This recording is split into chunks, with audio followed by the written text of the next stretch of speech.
இந்த வேளையே நம் மத்தியிலே நம்முடைய தலைவர் பிறந்த சொந்த ஊர் இடையங்குளத்திலே கர்த்தருடைய ஊழியத்தை செய்கிற பாஸ்டர் யோபு சுரேஷன் அவர்கள் நம்மத்தில் கடந்து வந்திருக்கிறார்கள். அவர்கள் இப்பொழுது சில வார்த்தைகளை சொல்லி ஜெபிப்பார்கள்.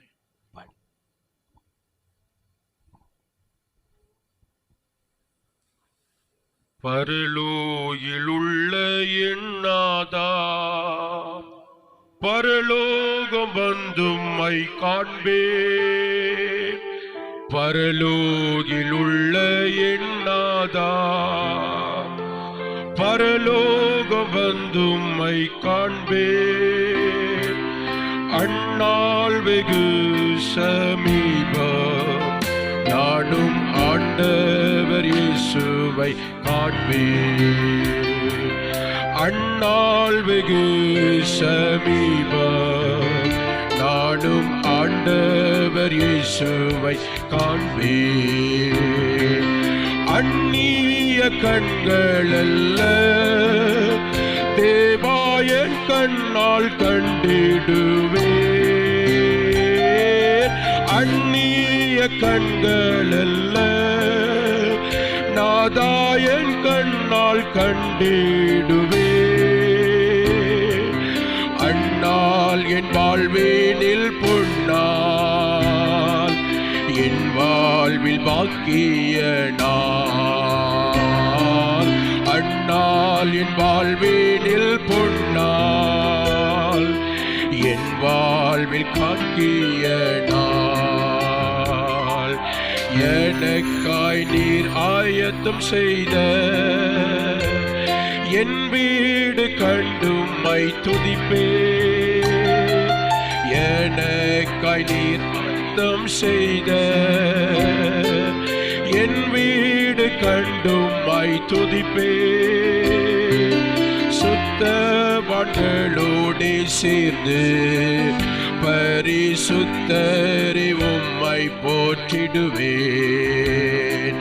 சுத்தவான்களோடு சேர்ந்து பரிசுத்தரை உம்மை போற்றிடுவேன். அந்நிய கண்கள் அல்ல, தேவாயன் கண்ணால் கண்டிடுவேன். அந்நிய கண்கள் அல்ல, நாதாயன் கண்ணால் கண்டிடுவேன்.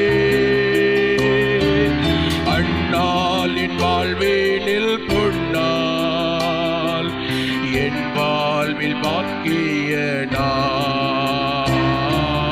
அந்நாள் என் வாழ்வேனில் பொன்னாள், என் வாழ்வில் பாக்கிய நாள். பரலோகில் உள்ள என்னாதா, பரலோகம் வந்தும்மை காண்பேன். பரலோகில் உள்ள என்னாதா,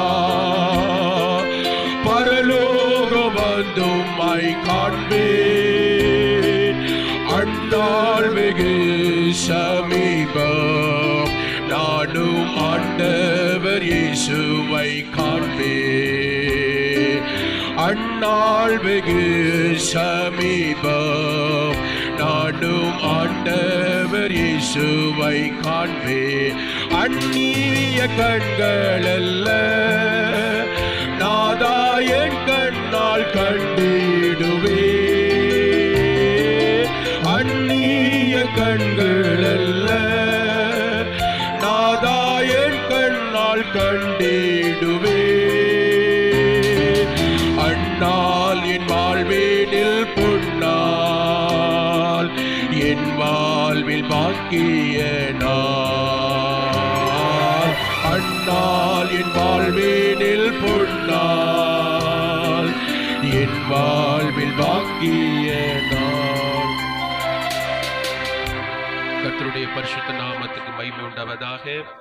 நம்மத்திலே வாழ்ந்து தேவனுடைய ராஜ்யத்துக்குள் பிரவேசித்திருக்கிற அப்போஸ்தலர் பரிசுத்தவான் இயேசுபாதம் ஐயாவினுடைய அவர்களுடைய பூர்வீக ஊராகி திருநெல்வேலி மாவட்டம் இடையன்குளத்தில் இருக்கிற அருகாமையில் இருக்கிற வடக்கு இடையன்குளம் என்கிறதான ஊரிலிருந்து அன்றைய ஊழியத்தை நாங்கள் செய்து வருகிறோம். கர்த்தருடைய கிருபையினால் அடியான இந்த இடத்திலே சாட்சியாக இந்த பரிசுத்தவானுக்கு முன்பாக நிறுத்தின தேவாதி தேவனை நன்றியோடு துதிக்கிறேன், கர்த்தரை ஸ்தோத்திரிக்கிறேன். பாஸ்டர் இயேசுபாதம் ஐயா அவர்கள் நீங்கள் எல்லாரும் அறிந்திருக்கிறபடி பாரம்பரிய சிஎஸ்ஐ குடும்பத்திலே பக்தி வைராக்கியமாக வளர்க்கப்பட்டார்கள். அவர்களுடைய வாலிப நாட்களிலே ஆண்டவர் அவர்களை ரட்சித்த விதம் அது ஒரு ஆச்சரியமானது. கர்த்தருக்கு ஸ்தோத்திரம். ஆண்டவர் அவரை அந்த குடும்பத்திலே தெரிந்து கொண்டு, வேதத்தில் நாம் வாசிக்கிறது போல ஊரில் ஒருவராக வம்சத்தில் 2 பேராக தெரிந்து கொண்டு அவர் சியோனிலே கொண்டு சேர்க்கிறது போல தம்முடைய தாசனை ஆண்டவர் அந்த இடையங்குளம் என்கிறதான அந்த பாரம்பரிய கிராமத்தில் ஆண்டவர் தம்முடைய மகனை பெயர் சொல்லி அழைத்து ரட்சித்து இன்றைக்கு இந்த பெரிய ஸ்தாபனத்தின் தலைமை போதகர் என்கிற நிலை வரைக்கும் ஆண்டவர் அவர்களை கொண்டு வந்தது ஒரு மெய்யாகவே ஒரு நம்முடைய கண்களுக்கு அது ஆச்சரியமானது. கர்த்தருக்கு ஸ்தோத்திரம். பாஸ்டர் அவர்கள் என்னுடைய உறவின் முறையில் அவர்கள் எங்களுக்கு உறவினராக இருந்தாலும் கூட என்னுடைய ஆவிக்குரிய வாழ்க்கையில் அவர் எனக்கு ஒரு ஆவிக்குரிய தகப்பனாக திகழ்ந்தார் என்று சொன்னால் அது மிகையாகாது. கர்த்தருக்கு ஸ்தோத்திரம். என்னுடைய வாலிப நாட்களிலே என்னுடைய ஸ்தோத்திரம், என்னுடைய தாத்தா, என்னுடைய தாயாருடைய தகப்பனார் காலம் சென்ற இந்தியா பெந்தைக்கோஸ்தே தேவ சபை ஐபிசி சபைகளினுடைய தமிழ்நாடு செயலாளராக திருநெல்வேலி தூத்துக்குடி மாவட்டத்தின் தலைமை போதகராக கடந்த காலங்களிலே கர்த்தருக்காக வல்லமையாக ஊழியத்தை செய்து கர்த்தருடைய ராஜ்யத்துக்கு கடந்து போன பாஸ்டர் சிரேஷ்டன் ஐயா அவர்களுடைய 2வது மகள் வழி பேரனாக கர்த்தர் என்னை இந்த பூமியில் விளங்க பண்ணினார். மாத்திரமல்ல, என்னுடைய சிறு பிராயத்திலே என்னுடைய தாத்தா பாஸ்டர் சிரேஷ்டன் அவர்கள் கர்த்தருடைய ஊழியத்துக்கு என்று நீ பிரதிஷ்டை செய்தது உண்டு. கர்த்தருக்கு ஸ்தோத்திரம். 2004வது வருடத்தில் அவர்கள் கர்த்தருடைய ராஜ்யத்துக்கு கடந்து போனார்கள். என்னுடைய வாழ்க்கையிலே நான் சின்ன வயதிலே எனக்கு ஒரு ஆசை உண்டு. நான் என்னுடைய தாத்தாவினுடைய கையினால ஞானஸ்நானம் எடுக்க வேண்டும் என்கிற ஒரு தீராத ஆசை உண்டு. என்னுடைய விவரம் தெரிந்த நாட்களிலே என்னுடைய தாத்தா பாஸ்டர் சிரேஷ்டன் ஐயா ஞானஸ்நானம் கொடுக்கிற அந்த ஞானஸ்நான துட்டி கரையில் உட்கார்ந்து நான் அதை பார்த்து கொண்டிருப்பேன். நாமும் ஒரு நாள் வளர்ந்த பிறகு நாமும் இதை போல ஞானஸ்நானம் பெறுவோம் என்கிற ஒரு தீராத வாஞ்சை எனக்கு உண்டு. ஆனால் எதிர்பாராத விதமாக அவர்கள் கர்த்தருடைய ராஜ்யத்துக்கு கடந்து சென்றார்கள். என்னுடைய ஆவிக்குரிய வாழ்க்கையிலே ஆண்டவர் என்னையும் இந்த சின்ன பிராயத்திலே ஆண்டவர் இந்த ஊழியத்துக்கு என்று என்னை தெரிந்தெடுத்து என்னை வேறு பிரித்து என்னை இந்த நிலையில கொண்டு வரும் பொழுது எனக்கு ஒரு ஆசை, இனி நாம் யாருடைய கைகளால் ஞான ஸ்நானம் பெறுவது என்று நான் அடிக்கடி அந்த சின்ன பிராயத்திலேயே என்னுடைய இருதயத்தில் நான் கேள்விகளை நான் கேட்டுக்கொள்வேன். நம்ம தாத்தா இருந்தாங்க, இனி நமக்கு ஒரு ஆவிக்குரிய தகப்பன் என்கிற நிலையில நம்மை ஆவிக்குரிய நிலையில நம்மை தகப்பனாக பாவிக்கக்கூடிய அளவிற்கு நமக்கு ஆள் இல்லையே என்ற ஒரு நிலை வரும் பொழுது அப்போஸ்தலர் இயேசுபாத ஐயா அவர்கள் 2008வது வருடம் என்று நினைக்கிறேன் எங்களுடைய பகுதிக்கு அவர்கள் கர்த்தருடைய ஊழியத்துக்காக வந்திருந்தார்கள். எங்களுடைய தகப்பனாருடைய குடும்பங்கள் எல்லாவற்றையும் அவர்கள் அறிந்திருந்தபடினாலே நான் அவர்களை அப்பொழுதுதான் என்னுடைய வாழ்க்கையில் முதல் முறையாக நேரில் பார்த்தது. அவர்கள் என்னை பார்த்த மாத்திரத்தில் இன்னாருடைய பேரனா இன்னாருடைய மகனா என்று விசாரித்தார்கள்.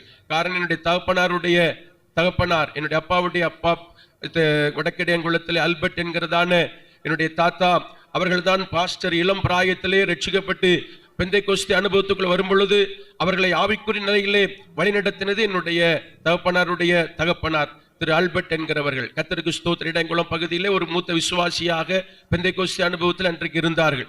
உங்களுக்கு பாஸ்டர் சாட்சியில சொல்லி இருப்பாங்க, ஒரு பைபிள் காலேஜ் படிக்க வேண்டும் என்று அவங்களுக்கு ஒரு அத்தான் அவங்க முயற்சி எடுத்தது. அப்புறம் அந்த பைபிள் காலேஜ் ஸ்டூடெண்ட்ஸ் எல்லாம் அவங்களோட ட்ரெஸ் கோட் அதெல்லாம் பார்த்துட்டு, ஐயோ நான் வாழ்க்கையில் இப்படி ஒரு பைபிள் காலேஜ் நான் படிக்கக்கூடாது என்று அவங்க வாழ்க்கையில் அநேக சாட்சிகளை நீங்க கேட்டிருப்பீங்க. கர்த்தருக்கு ஸ்தோத்திரம்.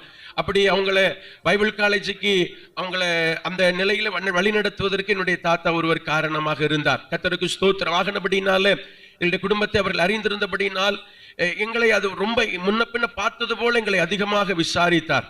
அப்பொழுது அன்றைக்கு என்னுடைய இருதயத்துல எனக்கு அன்றைக்கு ஒரு விதை போடப்பட்டது. நாம் இனி ஒருவர் கையினால் ஞானஸ்நானம் பெற வேண்டுமானால் அது இந்த பாஸ்டராக தான் இருக்க வேண்டும் என்று அந்த நாளிலே நான் தீர்மானம் பண்ணினேன்.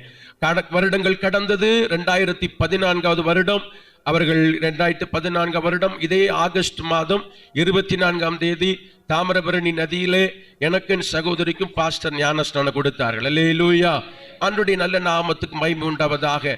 அதற்கு பிற்பாடு ஆண்டவர் என்னை இந்த ஊழியத்துக்கு அழைக்கும் பொழுது நான் அதிகமாக நினைப்பேன், நாமும் இந்த பாஸ்டர் போலவே இருக்கணும்.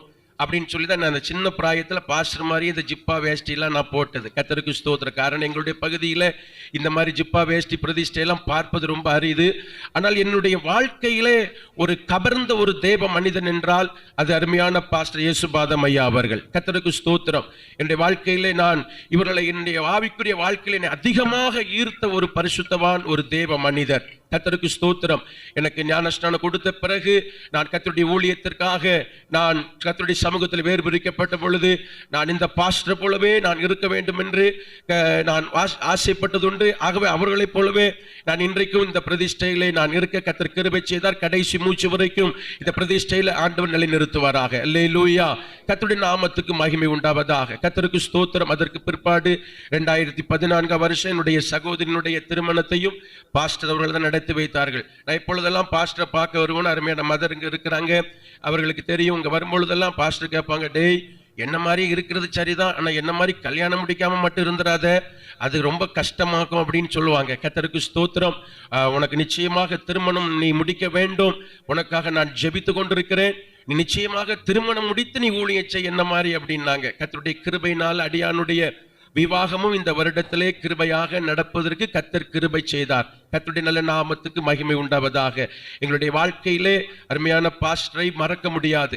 புதிதாக நாங்கள் வடக்கிடையங்குளத்திலே ஸ்தாபித்த ஐபிசி ஊழியத்திலே பாஸ்டர் அவர்கள் கடந்த வருடம் 27ஆம் தேதி ஒரு ஸ்தோத்திர கூட்டத்தை நாங்கள் சபையில் ஏற்பாடு செய்திருந்தோம். அதுல பாஸ்டரை நாங்கள் அழைத்திருந்தோம். பாஸ்டர் நீங்க வந்து செய்தி கொடுக்கணும் அப்படின்னு கேட்கும் பொழுது, டேய் எனக்கு வர முடியாது, நான் ரொம்ப பலகீனமாக இருக்கிறேன்.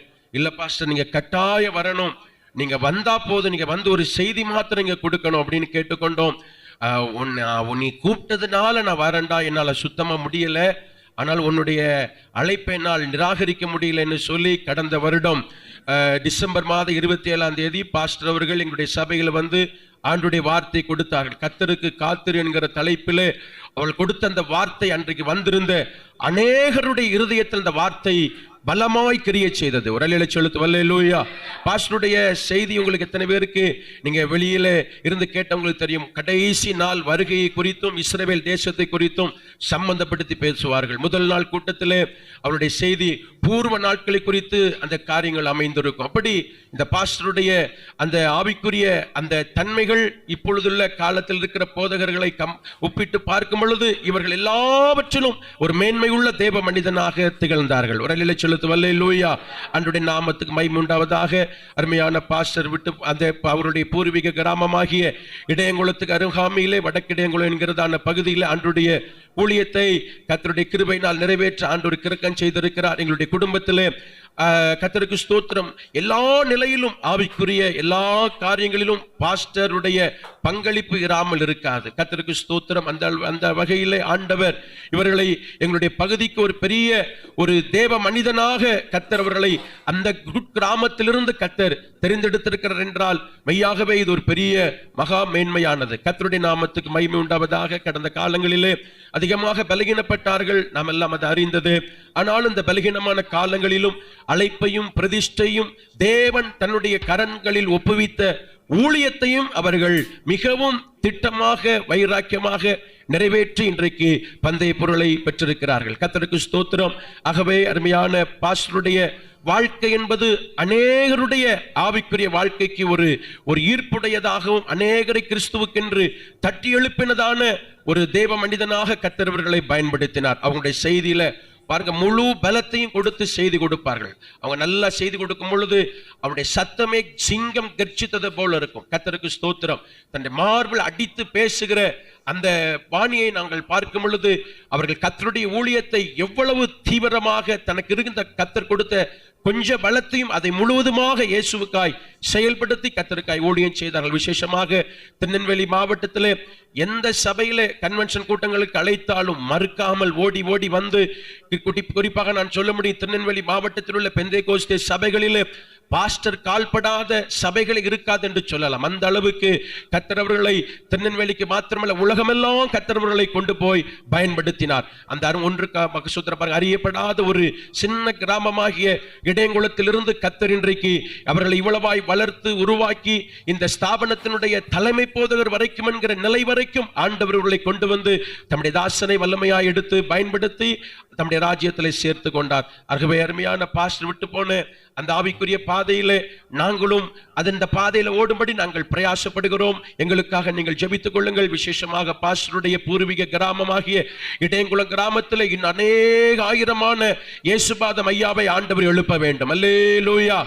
நான் நினைக்கிறேன் கன்னியாகுமரி மாவட்டத்தில் ஒரு திருநெல்வேலி மாவட்டத்தை சேர்ந்த ஒரு தலைமை போதகர் ஒருவர் உண்டென்றால் அது பாஸ்டர் இயேசுபாத ஐயாவாக மாத்திரம்தான் இருக்கும். அந்த அளவுக்கு கர்த்தர் அவர்களை தாம் அழைத்த நோக்கத்தையும் தாம் அழைத்த சித்தத்தையும் தம்முடைய தாசன் மத்தியிலே கர்த்தர் பூரணமாய் நிறைவேற்றினார். தொடர்ந்து கர்த்தர் அந்த பகுதிகளையும் கர்த்தர் அசைப்பாராக. உங்களுடைய ஜெபங்களிலே இடையங்குளம் என்கிறதான அந்த கிராமங்களை நீங்கள் நினைத்துக் கொள்ள உங்கள் அன்பாய் கேட்டேன். வார்த்தை முடிக்கிறேன். கர்த்தர் மகிமைப்படுவாராக. ஆமென்.